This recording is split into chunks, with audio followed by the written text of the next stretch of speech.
Welcome to Let Me Fix This. Enjoy the video. You begin by verifying prerequisites. Make sure you know the exact SSMS version and that you have admin rights. Once done, close every SSMS window and pause SQL Server agent jobs so files aren't locked. Next, download the latest SSMS installer for your OS architecture. You want the x64 build in most cases. While the installer downloads, unblock it if needed and prepare a restore point or system backup. This protects your environment if something unexpected occurs. You run the installer as administrator and follow prompts. Choose Upgrade to replace the existing SSMS or Repair if you suspect corrupted components.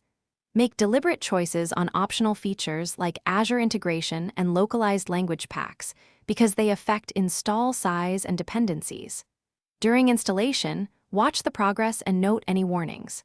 If something stalls, check the installer logs in %localappdata %bec/temp with names starting SSMS install to pinpoint the failing component.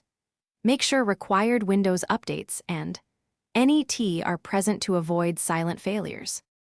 You finish by restarting the machine to ensure all services and file locks are cleared. After reboot, launch SSMS and confirm the new version under Help About, then reconnect to your servers and re-enable SQL jobs to validate functionality.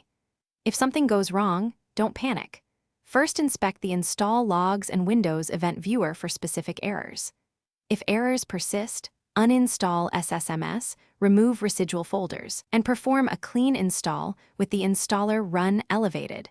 This resolves most upgrade-related corruption issues. Thanks for watching. If you found this helpful, don't forget to like and subscribe.